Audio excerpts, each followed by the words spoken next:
buenas tardes. Hoy estamos en una reunión más del Consejo de Ministros.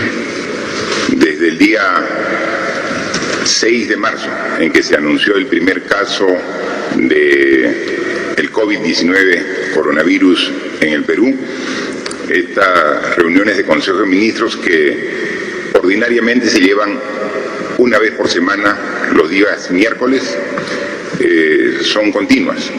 Estamos prácticamente en reunión permanente porque el caso amerita estar siempre tomando conocimiento de la evolución de la enfermedad y las respuestas adecuadas, convenientes y oportunas que como gobierno tenemos que dar a la misma. Hoy ya estamos 23 de abril. Han pasado 39 días desde que se inició el estado de emergencia y un poco más aún desde que se dio el primer caso positivo en nuestro país. Fue un viernes, lo anunciamos también aquí en Palacio de Gobierno. Recuerdo ese día.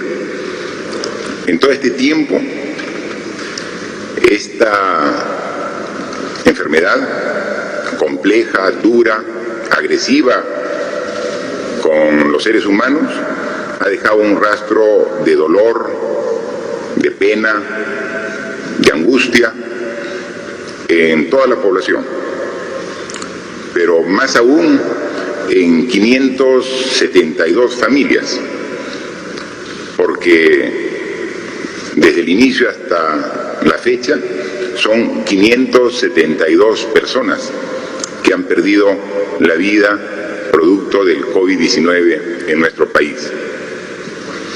Pero esta enfermedad no solamente afecta a nuestro país, afecta a todo el mundo. Y el rastro de esta enfermedad ya nos da que más de 2,5 millones de personas en el mundo están en calidad de positivas, de contagiadas. Y a nivel global, más de 175,000 personas ya han fallecido. Son datos duros, son datos que nos llevan a una reflexión permanente. Las cifras que tenemos aquí al día de hoy es que el Perú ya ha muestreado más de 185,000 personas. Exactamente 185,238, y de los cuales 20,914 son personas positivas al COVID-19. Hay que aclarar que esta es la suma de las dos pruebas que hacemos, prueba molecular y la prueba rápida, y de las 20,914 personas en condición de positiva, 10,808 son fruto de la evaluación molecular y 10,106 de la prueba rápida.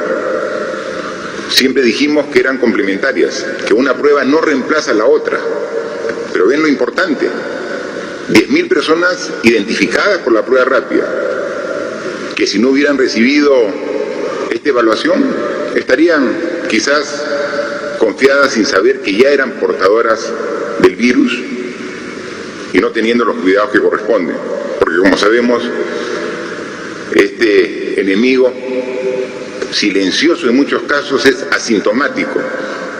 A muchos de los que lo tienen no presentan ningún síntoma, y eso lo hace aún más peligroso, porque genera confianza en la gente para seguir contagiando. Sería fácil tener cuidado de una persona que muestre claros síntomas, ¿no? Y entonces tendríamos el cuidado correspondiente. Pero un porcentaje importante de personas contagiadas con el COVID-19 no tiene síntomas, no tose, no hace fiebre, no tiene malestar, pero contagia. Y eso ha dado lugar a que ya tengamos más de 20,000 casos positivos y que de ellos 2,786 se encuentren en condición de hospitalizados. En las diferentes instituciones de servicio de salud, 961 en salud, 854 en el MINSA, 746 también en clínicas privadas y 225 en las instituciones de salud de las Fuerzas Armadas y la Policía Nacional del Perú. Muchos de ellos en Lima, donde es la mayor cantidad de personas hospitalizadas, pero también distribuidas en casi todas las regiones del Perú. Y de ellos tenemos que hasta la información actualizada, 572 personas han fallecido. Esa que es una cifra dura, que duele y que una vez más damos las condolencias a los familiares de estas personas que han fallecido como consecuencia de este virus, pero también nos permite ver que la letalidad en nuestro país es del 2.74%. Es decir, del total de casos identificados como positivos, que son 20.914, el 2.74% de ellas ha fallecido a pesar del esfuerzo que se ha puesto en las diferentes instancias de la enfermedad. Y como dimos los datos a nivel mundial, con más de 2,5 millones de personas positivas y 175.000 en condición de fallecida a nivel mundial, vemos que el porcentaje de letalidad es del doble en el mundo que en el Perú, lo que muestra que estamos poniendo todo nuestro esfuerzo a pesar de lo duro de esta situación. Pero la curva sigue en su ascenso. No hemos llegado aún a la cumbre de esta curva en ascenso. Y entonces, de manera responsable, después de escuchar los informes y recomendaciones de los entes técnicos, después de conversar también aquí con todos los miembros del Consejo de Ministros, y siendo consciente de que esta enfermedad nos obliga a no bajar la guardia, también nos obliga a tomar decisiones siempre pensando en el bien del país. Y lo más importante del país es su gente, es la salud de los peruanos y peruanas, es la vida de su población. En consecuencia, la recomendación que una vez más acogemos pensando en lo mejor de los peruanos es extender el estado de emergencia por 2 semanas más. El estado de emergencia que iba a ser hasta este domingo se extiende hasta el domingo 12 de mayo inclusive. Son los esfuerzos, los sacrificios que tenemos que hacer todos para vencer esta enfermedad. Y solamente hay que tener en cuenta que las fechas que estamos dando para la culminación del estado de emergencia es para comenzar a reactivar y a reiniciar gradualmente las actividades que desarrollábamos antes del estado de emergencia. Pero ratifico una vez más, esta enfermedad nos obliga a cambiar nuestro estilo de vida, nuestras costumbres, nuestros hábitos. No es que la extensión del estado de emergencia solamente obliga a tener el cuidado en este periodo. Es algo que debemos tener muy claro todos los peruanos, que las reglas básicas, que son 3 las que hemos dado para evitar el contagio, tienen que respetarse por todos, inclusive mucho después que se levante el estado de emergencia. la higiene, el lavado de manos, el uso de la mascarilla cada vez que salgamos de nuestra vivienda y el distanciamiento de por lo menos 1 metro entre persona y persona cuando estamos en la calle, en el mercado, en la farmacia, en la tienda, en el banco. 1 metro de distancia. Eso debe ser ya una práctica habitual, permanente. Y como lo hemos dicho, por lo menos hasta que a principios del próximo año tengamos la vacuna que científicos de todo el mundo, con todo el esfuerzo, están elaborando. Es fundamental ello. Es necesario. Mantengamos ese tipo de actitudes ahora, mañana y en los próximos meses para poder seguir combatiendo de manera adecuada este virus. Yo veía el día de ayer en un medio de comunicación escrito sobre una encuesta que se había hecho a todos los peruanos. Y los peruanos decían, conscientes de la situación actual,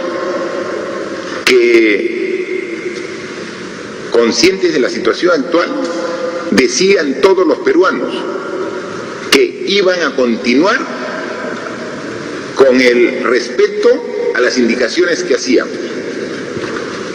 Casi 100% de la población dice que va a continuar con la higiene de lavado de manos. Casi 100% de la población dice que va a respetar la distancia social. Casi todos manifiestan que van a continuar con el uso de mascarillas. Lo único que les pedimos es que eso que manifiestan lo cumplan, que lo hagan efectivo en su accionar diario. Ya hemos generado en conciencia de la necesidad de respetar ese tipo de actitudes. Ahora cumplámosla así, de manera estricta, para poder combatir esta difícil y compleja enfermedad. Aclaro, la extensión del estado de emergencia es por 2 semanas. Concluye el domingo 10 de mayo. Creo que una confusión de cifras, hablé del 12. Son 2 semanas, concluía este domingo y son 2 semanas concluyendo el domingo 10 de mayo, que precisamente es el Día de la Madre. Y cuánto quisiéramos estar cerca de la Madre ese día tan especial. Y tenemos que hacer también el sacrificio. ¿Cuántas fechas importantes estamos pasando en este estado de emergencia que nos obligan a estar lejos de nuestros seres queridos? Pero también por ello lo hacemos. Por ellos tenemos que ser responsables y tenemos que hacer un esfuerzo adicional porque estamos en la etapa más difícil de la enfermedad. Pero sin embargo, también, como ha calculado el propio ministro de Salud con su equipo de profesionales, no haber tomado estas medidas que iniciamos hace 39 días hubieran ocasionado una pérdida de vidas muchísimo mayor. Nosotros lamentamos estas 572 personas que han fallecido. Vemos países que tienen sistema de salud muy superior al nuestro, que cuentan por miles y pasan los 10.000 fallecidos en un periodo similar de la enfermedad que venimos sufriendo todos en conjunto. Las proyecciones dicen que no haber tomado este esfuerzo de todos desde un inicio, hace 39 días, podría estar generando que hoy día en el Perú estuviéramos contando por decenas de miles los fallecidos a consecuencia del COVID-19. Entonces, el esfuerzo bien vale la pena, pero tenemos que ratificarlo para poder realmente decir que hemos superado. Para ello, tenemos que contar con algún tipo de acciones.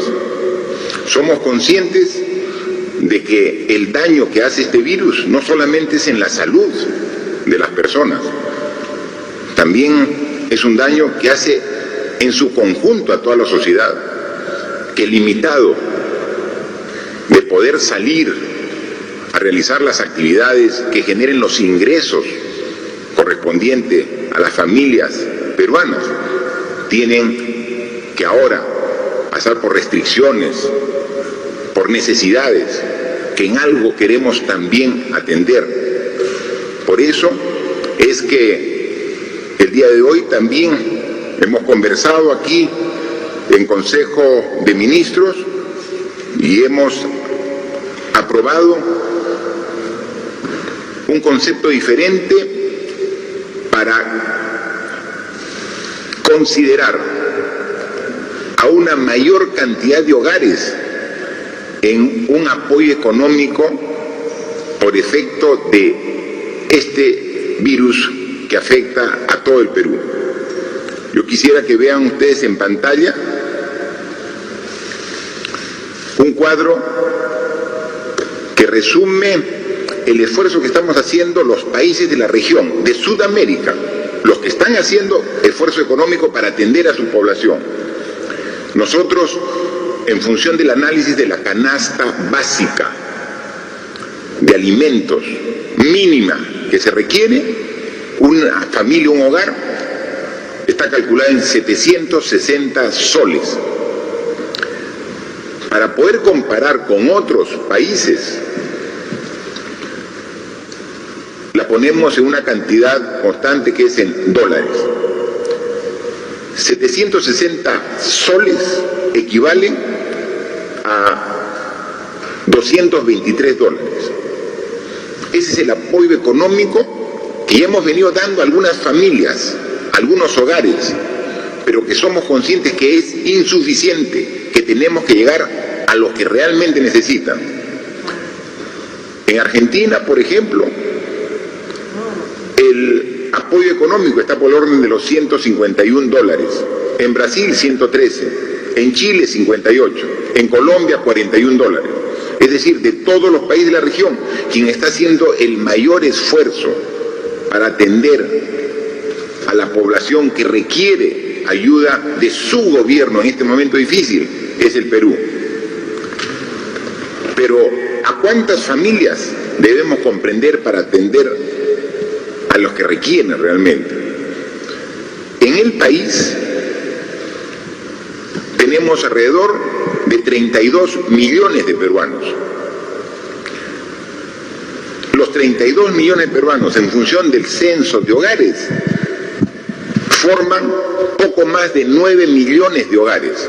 32 millones de peruanos agrupados en 9 millones de hogares.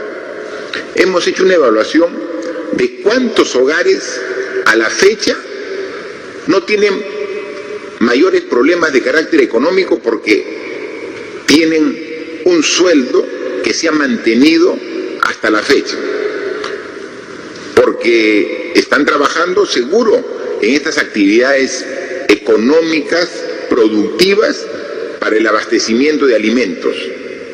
Estamos hablando, por ejemplo, de toda la cadena de agricultura, para que llegue a los mercados, para el expendio de alimentos en los centros comerciales y en los mercados propiamente dicho.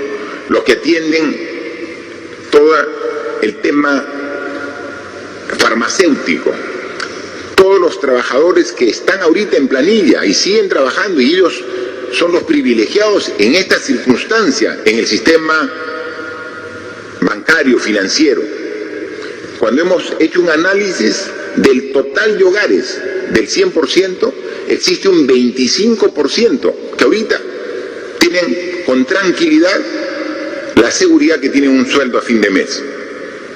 A ellos no hay que apoyarlos porque tienen su sueldo, pero el otro 75% de hogares ahora ven esta situación de requerimiento de un apoyo para que podamos nosotros prestarlo. Esto constituye 6.800.000 hogares que no están ahorita en planilla y que muchos tenían trabajo independiente, muchos tenían trabajo informal y que ahora ven resentido su ingreso al hogar en esta etapa de estado de emergencia. En consecuencia, el análisis ahora lo hemos planteado de diferente manera. No buscar a las familias más vulnerables que menos tienen para ahí focalizarlos. Nos quedábamos cortos y eso lo hemos evidenciado. Ahora tenemos que ver el total de familias y excluir a las que están con sueldo. Nos quedan 6.800.000 hogares. A ellos hemos dispuesto que el Ministerio de Economía y Finanzas asigne el bono de 760 soles. En algunos casos ya hemos comenzado, pero todavía de manera parcial. A través del MIDIS hemos dado solo 380 a 2.200.000 familias. Tenemos que completarlo, pero tenemos que hacerlo ya. A través del Ministerio de Trabajo hemos dado un bono de 380 soles, un bono económico, a 525.000 trabajadores independientes. Pero si vemos 2.200.000 y sumamos 500, tenemos 2.700.000, donde un apoyo parcial, 50%. A ellos hay que completarles el 100% y llegar a estos 6.800.000 hogares con los 760, para que todo hogar tenga este respaldo para esta etapa de transición que queremos llegar, para que gradualmente podamos iniciar las actividades económicas de todas las regiones del país. El monto total de este esfuerzo representa más de 5.000 millones de soles. Pero tenemos que hacer ese esfuerzo porque es el momento de atender a las familias que ahora responsablemente tenemos en esta última etapa de respetar la cuarentena para lograr que por fin comience a bajar la cantidad de personas afectadas por el COVID-19. Entonces, una vez más, este esfuerzo es una muestra de lo que dijimos al inicio, que no vamos a escatimar ningún tipo de esfuerzo para atender lo que demande el enfrentar esta terrible enfermedad, que juntos tenemos que hacerlo. Entonces, si ya nos hemos esforzado todo este tiempo, continuemos estas 2 semanas más, pero hagámoslo a conciencia, respetando estos criterios básicos. Al inicio se veía escepticismo, se decía que no, que era una exageración. Ahora cuando vemos los efectos en un porcentaje importante de la población, se dan cuenta que se tomaron las medidas adecuadas en el momento adecuado, porque el sistema de salud precario que tiene nuestro país, sin esas medidas, imagine cómo estaría. Y ahora seguimos viendo que cuando la demanda de pacientes para hospitales, para cuidados intensivos aumenta, tenemos que seguir aumentando. Y ese es el gran reto. Todos los días tenemos reunión con el ministro de Salud y su equipo para ver cómo se van haciendo los esfuerzos y las distribuciones internas para mejorar nuestra oferta de salud. Y así vamos a hacerlo. Adicionalmente, este esfuerzo en cuanto a este bono familiar de hogares de carácter universal, con la única exclusión de los hogares que tienen ingresos familiares por planilla, que están aseguradas, también tenemos que pensar ya en un proceso gradual a partir del mes de mayo de reinicio de actividades. Pero es un reinicio calculado, es un reinicio medido, es un reinicio que cuide el evitar un rebote de afectados por este virus. A través de un documento, el día de mañana vamos a formalizar una comisión para que evalúe la propuesta que hemos preparado aquí en Consejo de Ministros con los representantes de cada sector. Ya hemos hecho un plan para salir gradualmente por etapas del estado de emergencia, pero de una manera muy calculada. Eso queremos contrastarlo con un representante de los gobiernos regionales, porque, como siempre lo hemos dicho, Lima no es el Perú. Lima son 24 regiones más que también tienen su percepción y su apreciación de los diversos problemas. Un representante de los empresarios, un representante de la academia, de las universidades, un representante de los trabajadores, un representante también de los medios de comunicación, para dialogar, discutir y consensuar este proceso que como Ejecutivo estamos planteando para que a partir del lunes 4 de mayo se comience a hacer esta gradualidad de inicio muy controlado de las actividades. Hay actividades que, como hemos dicho, no las estamos planificando para este año, como por ejemplo el servicio educativo. El ministro había hecho una propuesta muy interesante de educación en este año, de carácter remota, a distancia. Y para eso estamos también haciendo otro tipo de inversiones para garantizar el cierre de brechas y poder llegar a los estudiantes más alejados que tienen las menores condiciones de aprender en esta situación de educación a distancia. Entonces, lo que es educación, tenemos que ya hacer una programación, como lo ha hecho el propio Ministerio, para hasta fin de año. Entonces hay actividades. Hay otras actividades que ya deberían en la primera semana comenzar, la primera semana de mayo, comenzar a gradualmente a desarrollarse. Un pedido constante y permanente de muchos hogares, pero también que hemos visto en un análisis comparado de lo que ya se permite en otros países, por ejemplo, el expendio, la venta de alimentos procesados, de comida, pero por delivery. Entonces, eso es una de las actividades que podría realizarse, entre otras que el planteamiento lo va a hacer a través de esta comisión que sale mañana, la relación a través de la norma correspondiente. Porque, por ejemplo, esta enfermedad lo que nos obliga a no estar con gente aglomerada, con gente muy próxima. Los restaurantes precisamente tienen gente aglomerada. Entonces, un restaurante no puede funcionar de esa forma, con la presencia física, pero sí podría vender sus alimentos, sus productos, por delivery. Eso sí podría hacerlo, pero siempre y cuando garantice el cumplimiento de un protocolo que cuide al personal que trabaja en el restaurante y que cuide el traslado hasta el domicilio que lo requirió. Doy un ejemplo, pero hay varios más que son los que se van a desarrollar y que ya están planteados después de bastantes días de trabajo de los equipos de cada sector para que ello pueda trabajarse y poder aprobarse, y a través de un protocolo en la cual obviamente está el Ministerio de Salud integrando este equipo, pueda asegurar el retorno gradual de actividades a partir de la primera semana de mayo.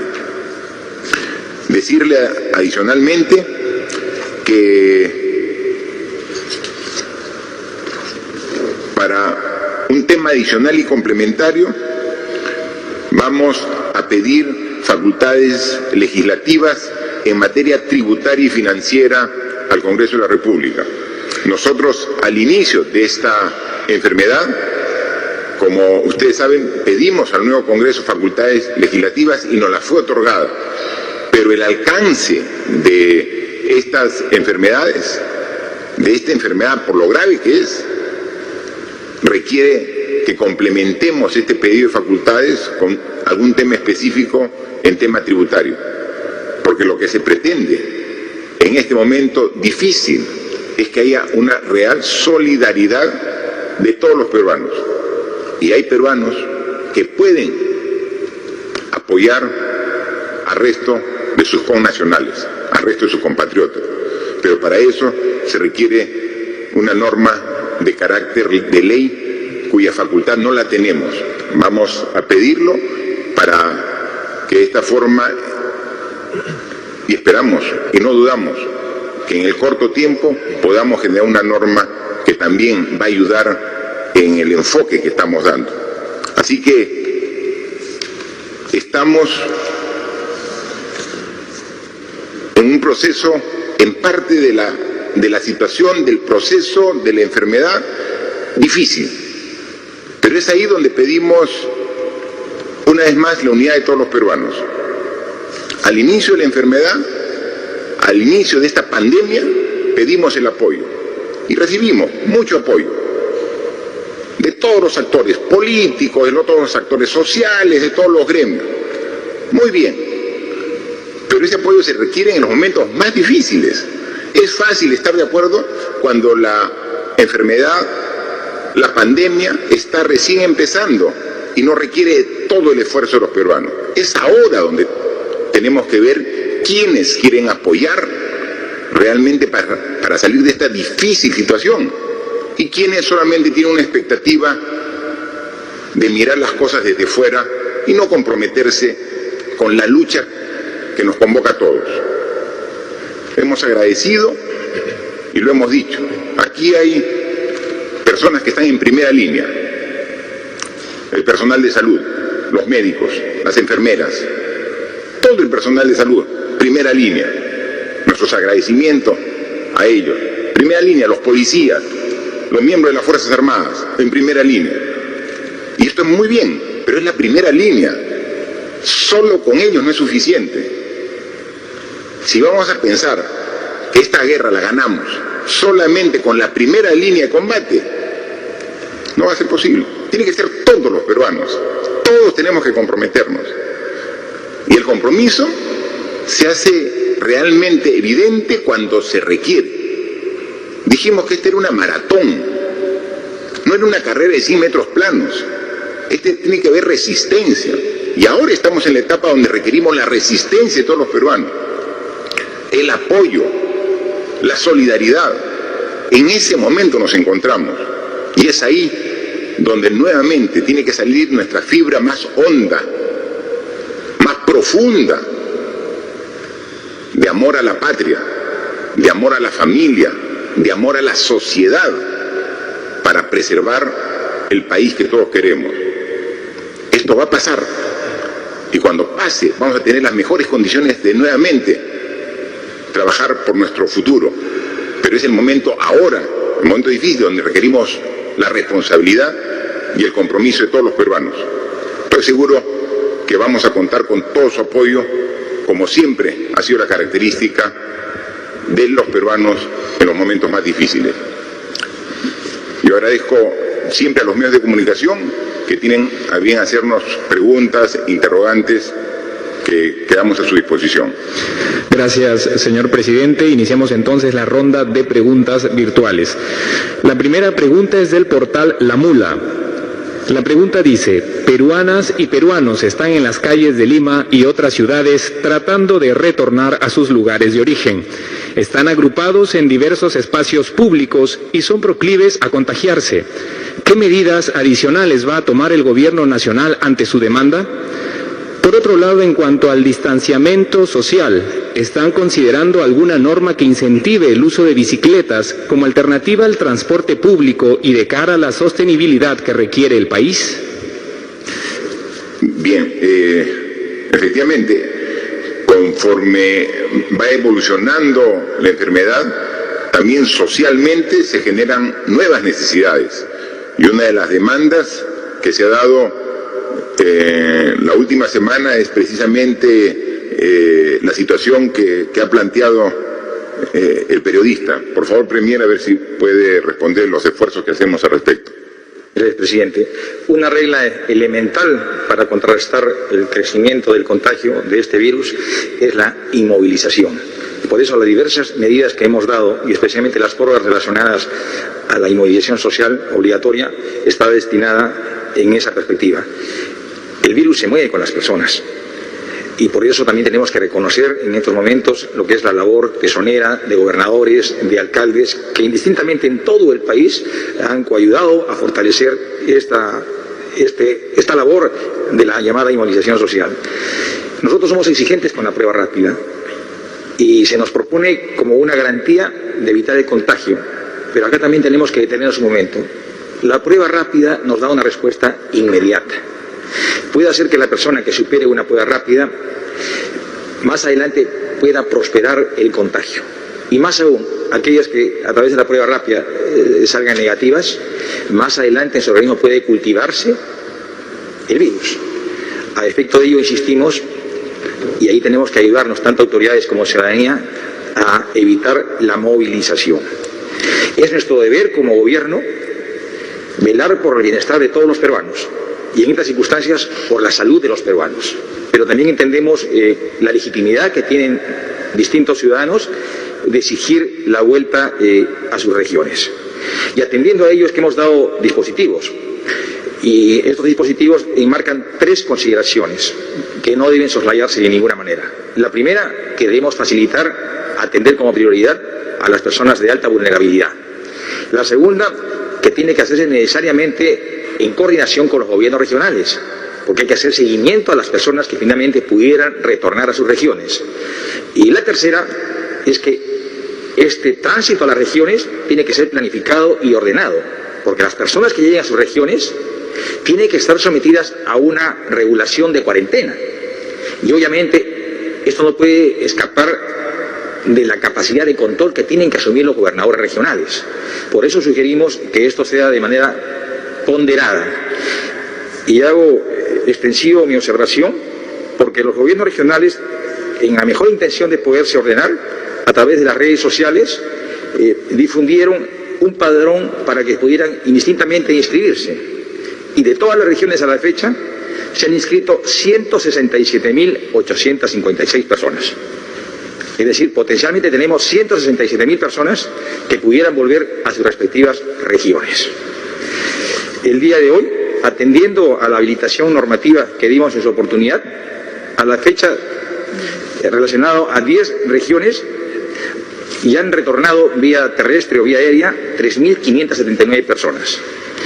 El día de hoy, con precisión, son 1.621 personas que van a retornar por vía terrestre y vía aérea y corresponden a 7 regiones. Estamos en un permanente seguimiento en el llamado Comité de Crisis, que es parte de la Comisión Multisectorial que en su momento el señor presidente instituyó, y se ha determinado que no puede retornar persona si es que previamente no sea sometida a la prueba rápida. Lo segundo, que esto tiene que ser ordenado, y tenemos una media de 800 pruebas rápidas, no se puede hacer más. Y son 800 pruebas rápidas por día, son 800 personas las que pudieran retornar a sus regiones de manera planificada. Lo segundo, insisto una vez más, una vez retornados a sus lugares, necesariamente tienen que hacer una cuarentena o seguimiento a una cuarentena que ya es responsabilidad de los gobernadores regionales. Asimismo, también un argumento bastante sostenido es que muchos quieren retornar por sus condiciones socioeconómicas bastante delicadas en estos momentos.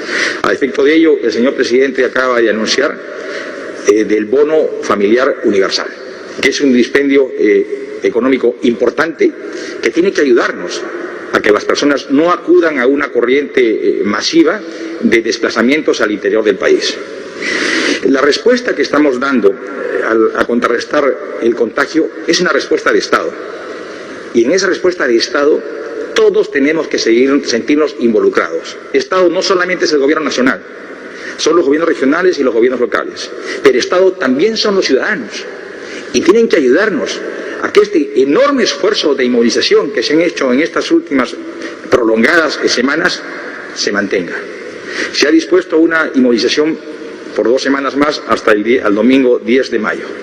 Y obviamente sería poco productivo si es que no nos alineamos a las disposiciones que está librando el gobierno. Y la premisa básica, reitero una vez más, es evitar todo tipo de movilización social. Pero también me permito hacer una invocación a la ciudadanía. Las autoridades indudablemente tenemos una responsabilidad, pero los ciudadanos también. Tenemos que organizarnos. Voy a hacer uso de un mensaje muy usual en estas últimas semanas. Esto es una guerra y la guerra la ganamos todos. Por consiguiente, todos tenemos que sentirnos involucrados, las autoridades y también los ciudadanos, a través de juntas vecinales, comités barriales, ayudarnos. Hoy más que nunca tiene que resurgir el lado más sensible de todo buen peruano, que es su solidaridad, que es ese espíritu humanista de poder ayudar al prójimo. No hay comida, hay desatención en salud, no hay abrigo, todos tenemos que ayudarnos.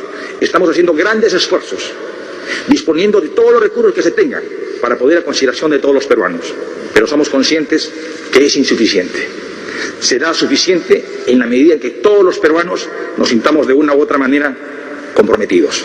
Y a efecto de ello, presidente, mi reflexión final es que hagamos un esfuerzo adicional.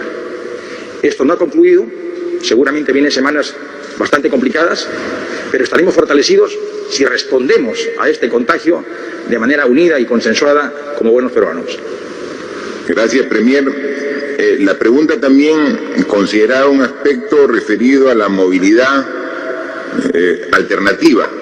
Por favor, el ministro de Transportes y Comunicaciones si puede responder. Gracias, presidente.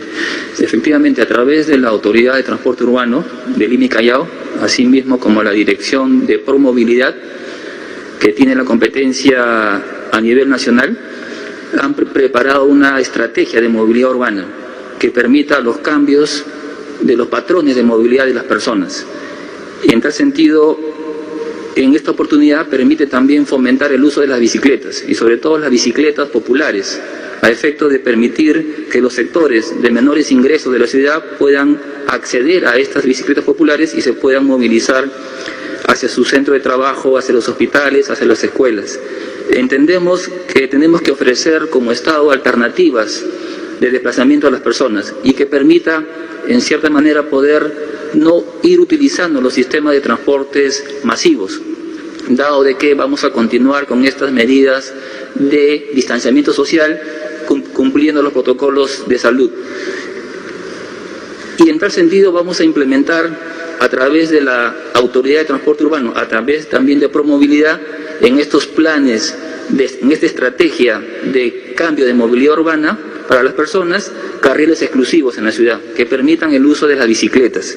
Y en tal sentido están trabajando en constituir ejes de desplazamiento que permitan conectar a través de las bicicletas en distancias cortas de menos de 7 kilómetros y permitan movilizar a las personas y conectar los hospitales, las escuelas, los colegios, los centros de abastos, de una manera de un cambio de aptitud, ¿no? Un cambio del concepto de movilidad urbana en la ciudad y también en las regiones, que serán replicados posteriormente a través de este organismo del Ministerio de Transportes, que es de Promovilidad, y de así ir obviamente generando un cambio de cómo la ciudad se va a movilizar en las ciudades intermedias, en la capital, usando estos sistemas de las bicicletas, usando estos carriles exclusivos y cumplir de esta manera las indicaciones del Ministerio de Salud, ¿no?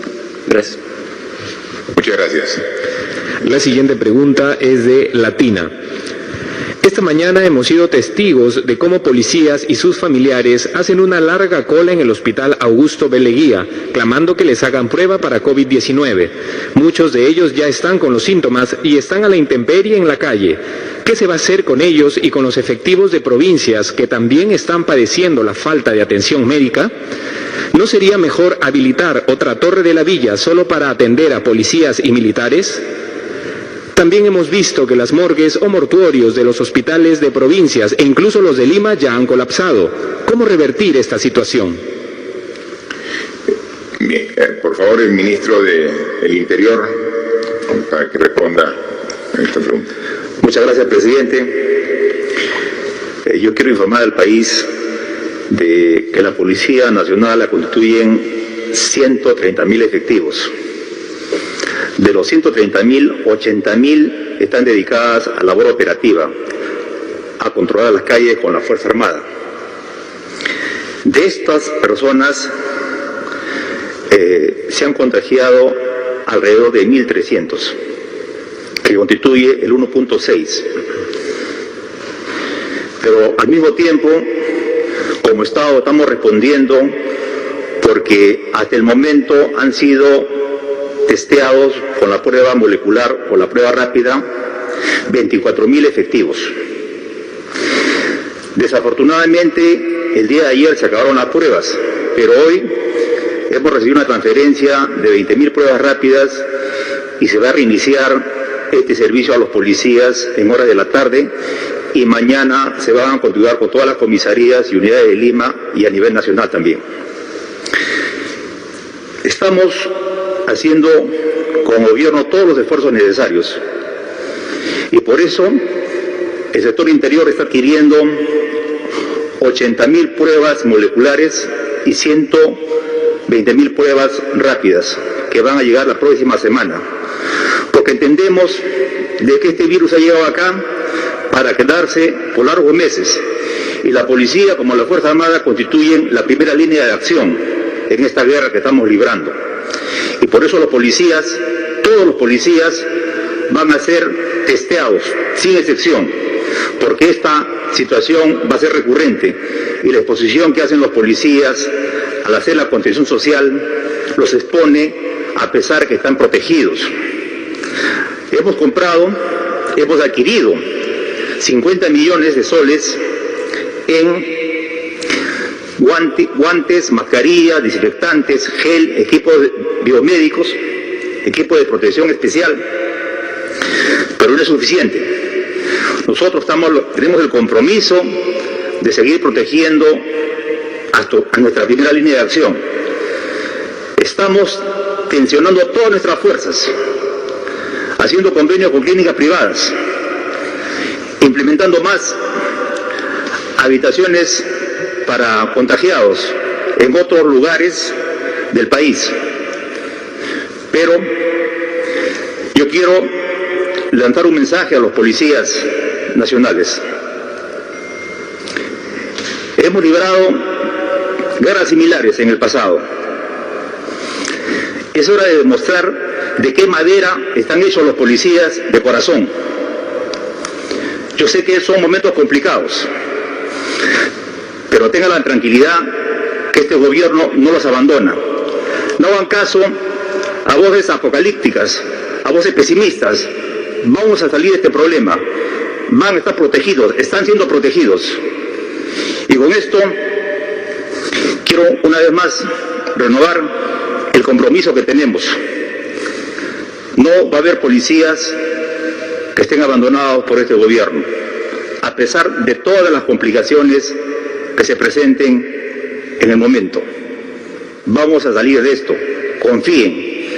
Mañana empieza nuevamente el testeo de pruebas rápidas en Lima y a nivel nacional. Muy bien, ministro, y efectivamente la ratificación del gobierno de apoyo a policías, a miembros de las Fuerzas Armadas, a la primera línea de todo el personal de salud. Lo reconocemos. Es tal la complejidad de esta enfermedad que puede ser que en algún momento rebase la capacidad de respuesta. Y vemos las imágenes y también nos indignan como a cualquier ciudadano. Inmediatamente llamamos a ver qué pasó, qué hay que corregir, qué hay que modificar. Pero la voluntad es el respaldo permanente. La posición del gobierno es atender no solamente las necesidades de la población, sino principalmente de los que atienden a la población. Y entonces, claro, hay una también propuesta en la consulta. Y la Villa Panamericana, claro, estamos actualmente habilitando 2 torres más. Ya hay policías incluso que han ido para que cuando son dados positivos, así no tengan un síntoma complicado de su enfermedad, puedan estar bajo protección de personal de salud. Estamos en plena habilitación de 2 torres más, que en los próximos días estará habilitado, y obviamente es para la población en general, pero también a la población de primera línea, como son estos casos, los policías que están ahí poniendo la cara en esta guerra tan compleja en que estamos enfrentando no solamente los peruanos, sino la humanidad en su conjunto. La siguiente pregunta es del diario El Comercio. Sobre las camas UCI, médicos incentivistas señalan que ya no hay camas para atender a más casos COVID en Lima Metropolitana. Por ejemplo, esta semana murió un señor que esperó 2 semanas por una de estas en un hospital de Villa El Salvador. ¿Nos pueden señalar si efectivamente ya no hay camas UCI para COVID en Lima Metropolitana? En todo caso, ¿dónde se implementarán las que se ofrecieron? 13.000 peruanos continúan varados en el extranjero y a varios les han dicho que se han suspendido los vuelos de repatriación. ¿Es así? Y de no serlo, ¿cuándo podremos conocer el cronograma de repatriación que anunciaron a fines de marzo? Bien, son 2 preguntas. La primera para el ministro de Salud y la segunda para el ministro de Relaciones Exteriores. Gracias, presidente. Muy buenas tardes. Como se ha informado, el Ministerio de Salud, conjuntamente con los otros servicios de salud del país, de salud de las Fuerzas Armadas, las Fuerzas Policiales y con la participación del sector privado, ha construido por primera vez una plataforma única de información acerca de las capacidades instaladas con las cuales contamos. Es por esta plataforma, que actualmente incluye 212 hospitales públicos y clínicas privadas, que podemos tener la cifra completa, que se actualiza casi todos los días, de cuántas unidades de cuidados intensivos o camas de unidad de cuidados intensivos y camas de hospitalización tenemos disponibles en el país. El día de hoy tenemos 656 camas de unidad de cuidados intensivos, de las cuales 467 se encuentran ocupadas, 189 se encuentran disponibles. Esto es una cifra promedio. En algunos lugares, por supuesto, la capacidad instalada está llegando a su límite, mientras otros lugares donde la epidemia todavía se encuentra en sus fases iniciales, hay muchas más camas de cuidados intensivos disponibles.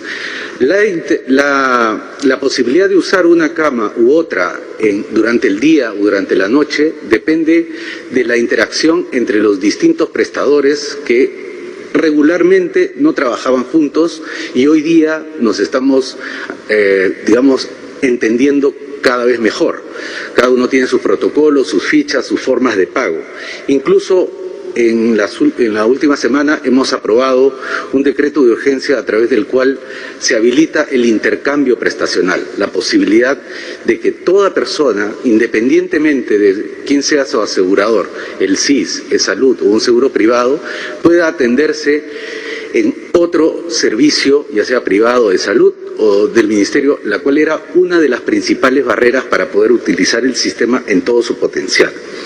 Quisiera aprovechar adicionalmente este momento para anunciar que hemos, vía una iniciativa también público-privada, estamos tratando de cubrir la demanda de atención de consulta externa, que está en este momento limitada porque el primer nivel de atención, tanto público como privado, sufre limitaciones por la movilidad o por la limitación de personal. Desde el 13 de abril, la plataforma 113 del Ministerio de Salud ha realizado 4.500 atenciones vía la teleconsulta, y eso está disponible a través del número 113.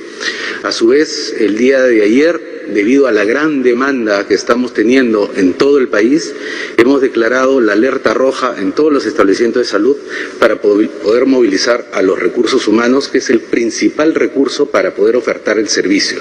Anoche hemos tenido una muy fructífera reunión con el Colegio Médico del Perú, al cual le hemos informado en detalle y ellos a su vez informarán a la sociedad, a las sociedades científicas, a la sociedad de los médicos y a la sociedad de los profesionales, cómo es que se construye la base de datos de tanto de las camas disponibles para hospitalización, para unidades de cuidados intensivos, la telemedicina y el relanzamiento de la actividad del primer nivel de atención, señor presidente. Gracias. Por favor, canciller. Sí, señor presidente. Desde el día 17 de marzo, en que se cerraron las fronteras y se suspendieron los vuelos comerciales, se han repatriado al Perú 12.000 compatriotas. Esto ha sido producto de un gran esfuerzo del gobierno, de diversas instituciones y fundamentalmente aprovechando vuelos de Estado de países amigos que vinieron a repatriar a sus nacionales que estaban en nuestro país.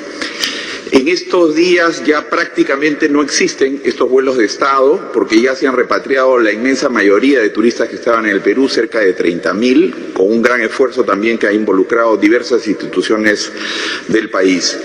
Así que en esta nueva situación somos conscientes de que todavía hay compatriotas por repatriar y que en muchos casos están pasando situación difícil y a través de nuestros consulados y embajadas los estamos apoyando. En este contexto tenemos que ser mucho más creativos, tenemos que encontrar fórmulas donde pueda haber algún tipo de cofinanciamiento, trabajar con otros países que también tienen varados. Este es el caso, por ejemplo, de Sudáfrica, donde hay compatriotas hace mucho tiempo que están esperando para retornar a nuestro país. Estamos trabajando con la Embajada Argentina, también posiblemente con un grupo de compatriotas mineros que están en Zambia. O sea, tenemos que trabajar estas fórmulas creativas. Estamos en una etapa mucho más difícil, por esto que he señalado, pero no hemos bajado la guardia. Seguimos trabajando, señor presidente. Muy bien, gracias. Por favor, la siguiente. La siguiente pregunta es de RPP. Diversos medios de prensa hemos evidenciado que estas preguntas, sorteadas al menos una hora antes de sus conferencias, no pueden abordar los temas sobre los que usted expone. Comprendemos que el gobierno hace todos los esfuerzos para transparentar su información, pero en la misma línea de claridad quisiéramos saber si han evaluado que las preguntas de la prensa puedan hacerse en vivo y no antes de cada conferencia. Bien. Si ustedes pueden siempre analizar y comparar la forma de relacionarse de presidentes de otros países en momentos tan difíciles como el que también ellos están sufriendo con la pandemia del COVID-19, podrán ver que no hay un presidente que con sus ministros haya estado tantas veces dando la cara, explicando la situación y adicionalmente recibiendo las preguntas de los medios de comunicación. Más o menos, haciendo un cálculo aproximado, hemos tenido más o menos 35 conferencias de este tipo desde que iniciamos hace 39 días el estado de emergencia. Y en esos 35 oportunidades hemos respondido más de 200 interrogantes de los medios de comunicación. Miren el esfuerzo que nos corresponde hacer para comunicar sobre todos los acontecimientos que se van sucediendo sobre el coronavirus. Y hemos dicho de que esta situación es excepcional, en consecuencia también obliga a tomar medidas excepcionales. Ustedes, los medios de comunicación, saben que no solamente aquí en Lima, sino en los innumerables viajes que he hecho al interior del país, siempre he estado frente a frente, cara a cara con los periodistas, en una relación franca, sincera, directa con todos los periodistas. Pero esto nos obliga precisamente a tomar medidas excepcionales mientras que dure esta enfermedad. Pero no queremos romper el vínculo con los medios de comunicación y por eso les pedimos, y es un sorteo totalmente transparente de los medios de comunicación que están inscritos en el portal de Palacio de Gobierno.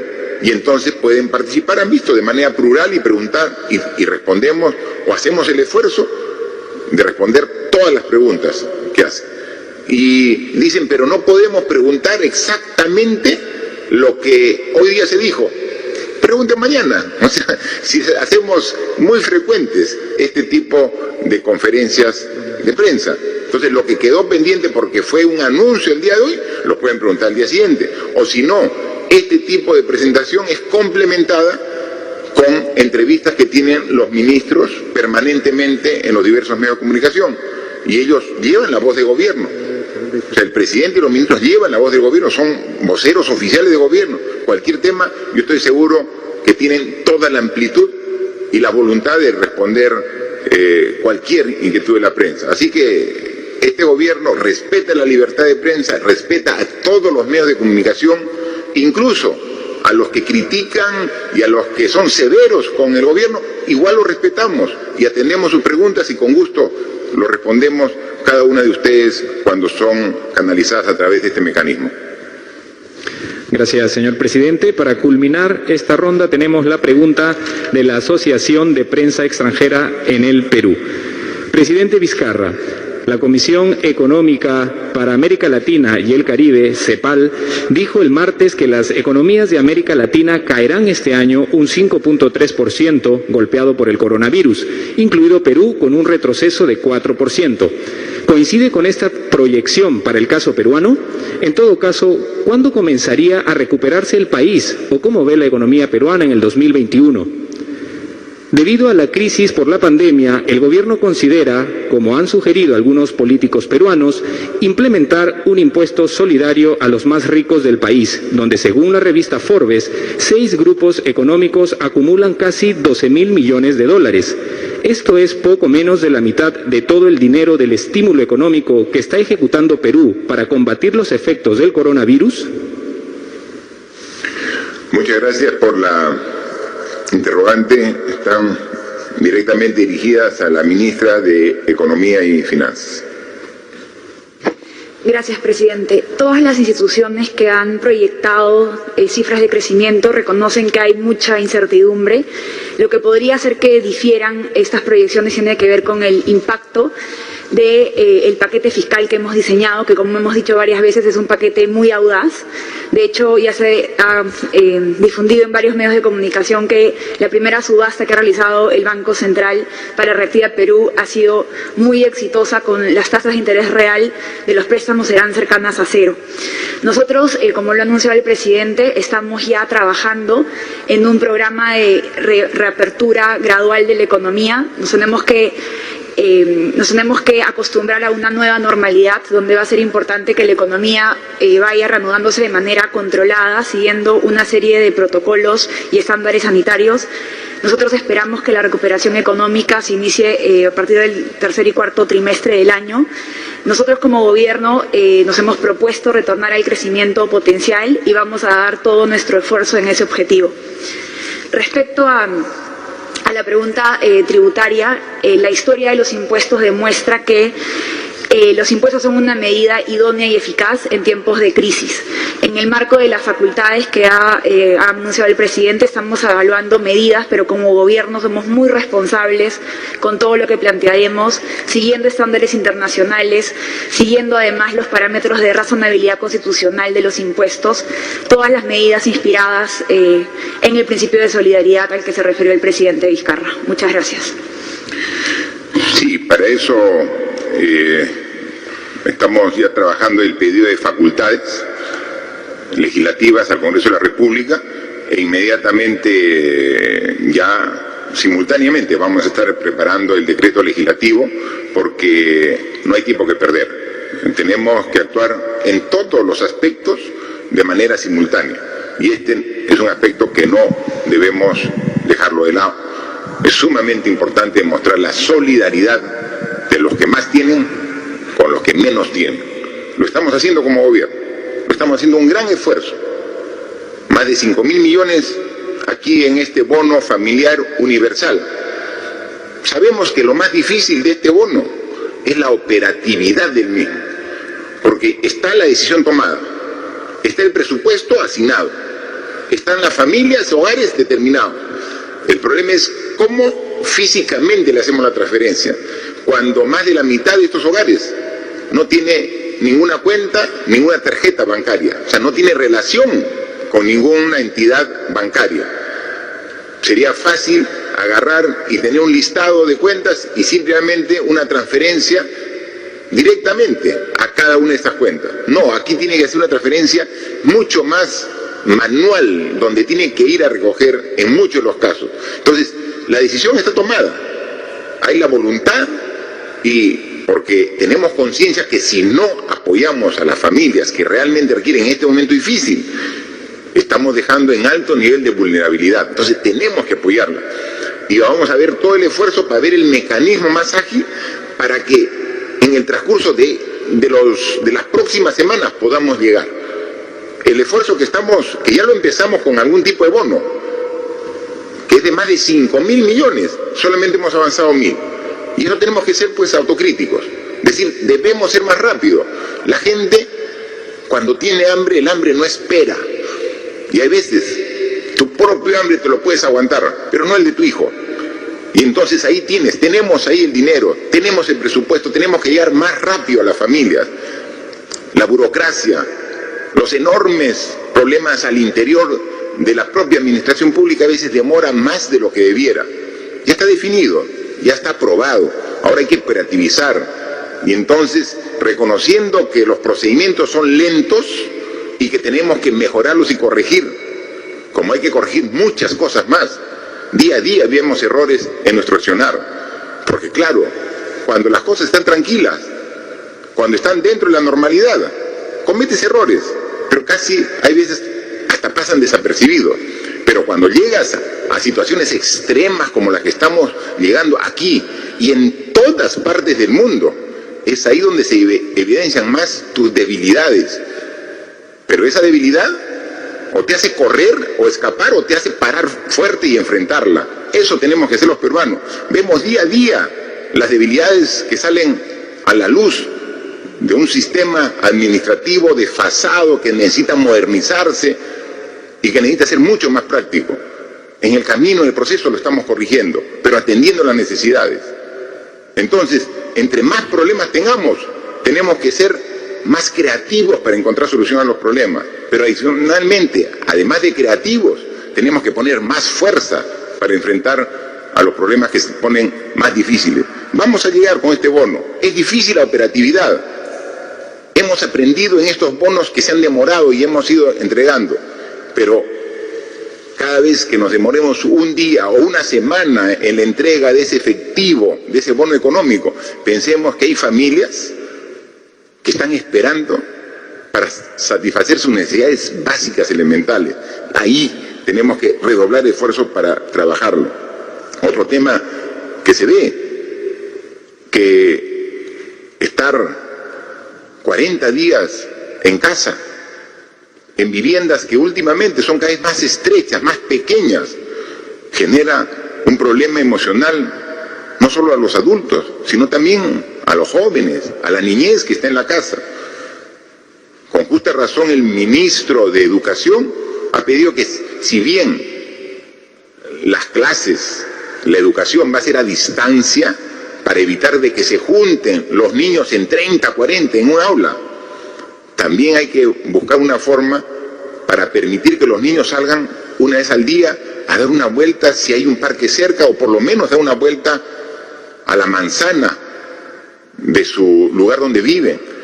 Esto se está conversando con el ministro de Salud para que, sin poner el riesgo del contagio del niño y que luego lleve el contagio a la casa, tomando los cuidados correspondientes, hay que buscar un mecanismo, un procedimiento que lo está trabajando el Ministerio de Educación, el Ministerio de Salud, para ponerlo ya en práctica y a partir ya de la próxima semana, o si puede antes, lograr un mecanismo para que salga, que tome aire, que vea el ambiente, que es muy importante para la salud emocional también de todos los que están en casa.